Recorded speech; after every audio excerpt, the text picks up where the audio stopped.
according to Confucius, if you drink beer before you drink bourbon, it cleanses your palate. I'm not gonna call bullshit. I feel like beer's amazing. I just wanted a reason to drink before we unbottle.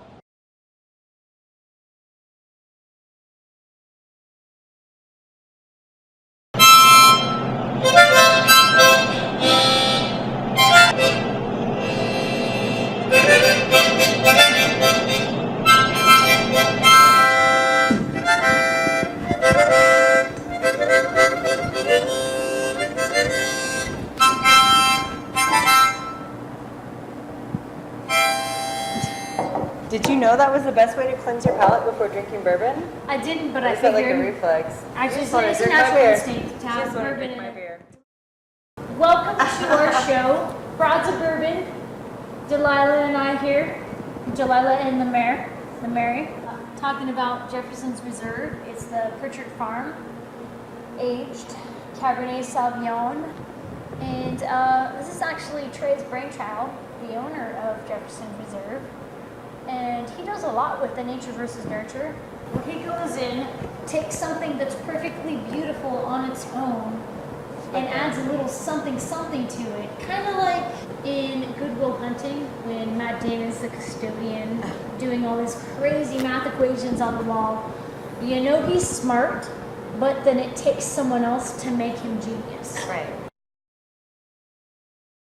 So this is Jefferson's Reserve. They're known for having really ridiculously small batches.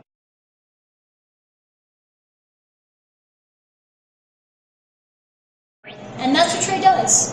He's very good at that. All of Jefferson's are very small batch. And they do a lot with the finishes.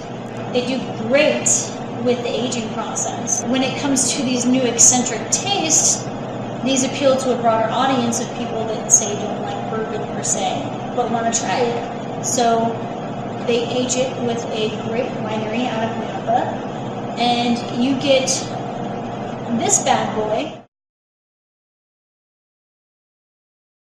Basically a combination of nature versus nurture, knowledge, knowing what something could be, but nothing ever really like took it to the next level. And they're like, oh yeah, bourbon, you know what I'm gonna do? I'm gonna put you in a Cabernet Sauvignon barrel, and you can be so good. And they are good.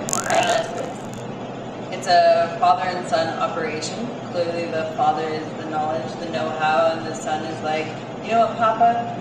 You've been doing all this for so long, and you've been learning so much. I'm gonna make your dream a reality. And he knew maybe that his dad couldn't do the distilling, so he came through, and he's like, you know what? I'm gonna take all that. It was a random Saturday night in Napa Valley. Yeah. A few too many wines, and someone saying,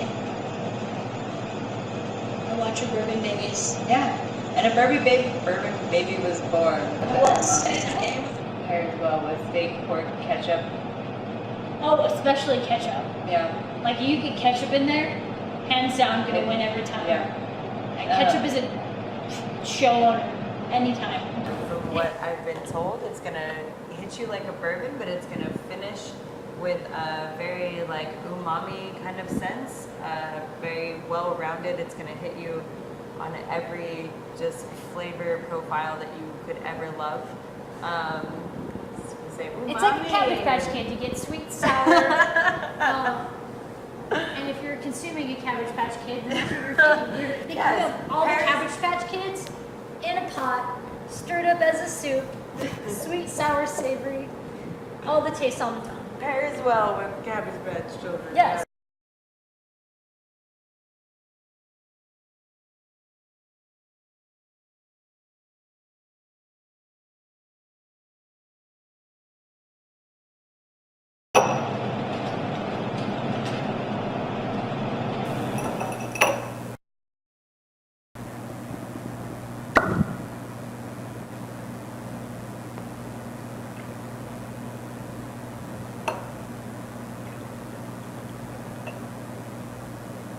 Now that we've unleashed the reserve, can I just say how sexy this bottle is, these glasses, everything all around. This is some date night kind of stuff. You want to impress your whoever, You want to like set up some good stuff? What'd you say? A lean cuisine? You got a nice lean cuisine. It's hot over here. Some fish sticks, some Jello, a nice little Lots of toy ketchup on the side. Nice little Cabernet Sauvignon aged bourbon while you eat on your tray table and watch The Price is Right. Maybe Jeopardy. I don't know. Yeah. You can take this anywhere. You can take this date anywhere you want. But This is a beautiful scenario. So we've let it out. We've let it rest for a minute. I'm not sure if you really need to let it rest, but we felt like it. we let it rest for approximately 3 minutes.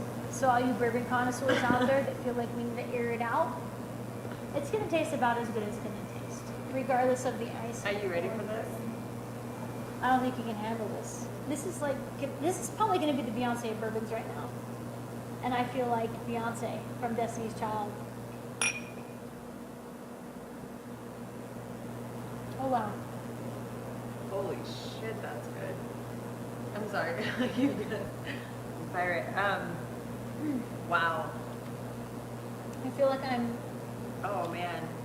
I'm in the line at the post office, waiting in a really long line, while I'm zoned out thinking about Game of Thrones spoilers. Holy shit! Somebody just kicked me in the palate. It was like, try this. And I tried it. Kicked you, then hugged you. It rounds off so smooth. It is just so elegant. Like the tasting notes, it's supposed to pull black currant. I definitely get that. Leather, toffee. I'm getting all of that. And then usually when people describe bourbons, it's 7 flavors, and you're like, I don't know what grass tastes like. I've never had grass. I've never had I did used mascarpone. to chew on leather as a child. You don't know what it tastes like, but with this, black currant, cherry, fruit, leather, all of that really comes. It's playing me a sweet, sweet song, but then a little bit of rock and roll. I can see why this is very well paired with umami. Yeah. Like this is said to pair well with umami cuisine. Savory, steak, pork, gravy, things that hit you on every level of your palate, where you just feel this just amazing sense of happiness when you drink it. So this definitely embodies that. I like it. I feel like it embodies a lot. This is really good. Yeah. It's like an HJ at a truck shop. Yeah. Truck stop. Actually, HJ at a Hardee's. And what was it? HJ, OJs, ZJs, SJs. SJs. Do you know what those are? No, I have no idea what any of It's those a are. sword job. No one wants Oh, baby comes out of what I was beautiful. doing on a crazy bachelorette weekend when I'm just trying to go out and get some attention. This is a bastard child you can be proud of. Yeah. That's all. Like I feel like this is the result of a bachelorette weekend when you go out for your bachelorette party. Everyone's raging. It's your last hope at a life before you have 10 kids. A really whatever mediocre lives. Your husband, he's an accountant. He's an accountant. He brings home the bacon. But He's counting the babies you're making because you're at 10. yeah, I mean, there's only so much you can do with this. Yeah.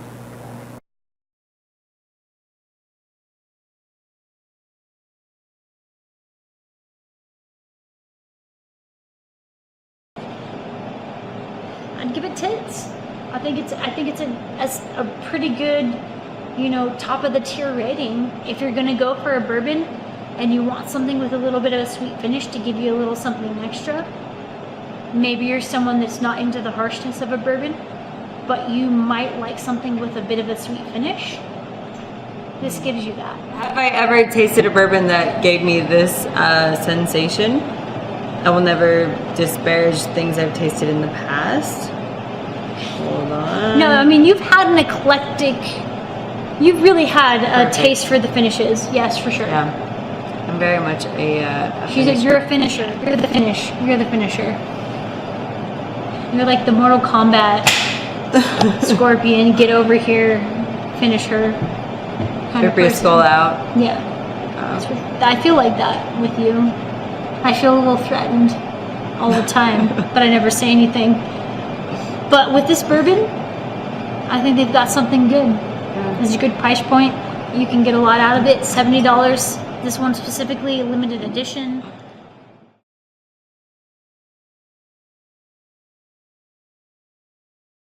And they have hot boxes. Like, what kind of hot boxing were they doing? It's like the middle child, huh? It is. It really is. The oldest is the genius, the youngest is the entitled one, and then you have the middle one that's trying so hard to be good. It is great. But it doesn't necessarily match up to its older brother, which would be the Groth, which we've tried several times. So hey, big brother here, big brother here. You need to do your homework, and you need to go to school, and you need to be good to mom and dad.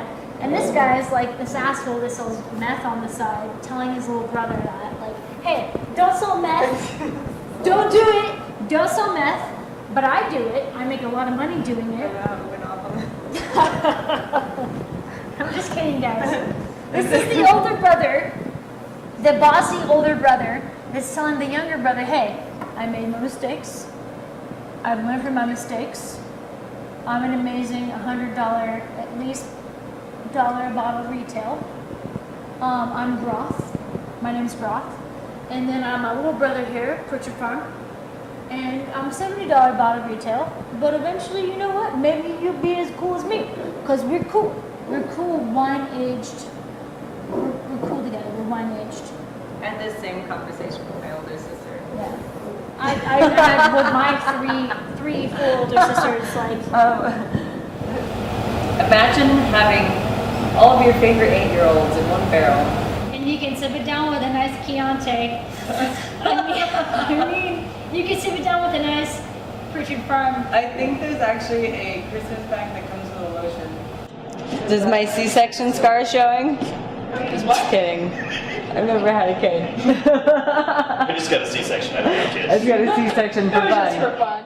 So, if there was one vending machine that I would ever want to have in the apocalypse, it would be this one. It embodies everything every flavor, every scent, everything I've ever loved. Knots or nuts. They got both.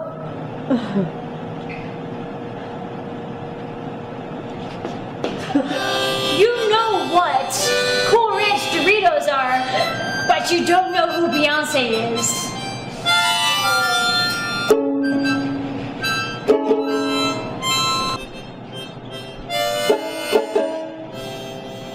I can't play this, I just bought it. What are we doing now? What are we I getting think now? that's it. I think that's pretty much it. We unbottle, we talk about it, we review it. We did the reviews cards like we talked about with our fucking weird ass no ink cards. No, we're both both tips. Oh yeah, I'm wasted. No, she's good. I'm fucking blacked out right now. I don't know what the fuck's happening.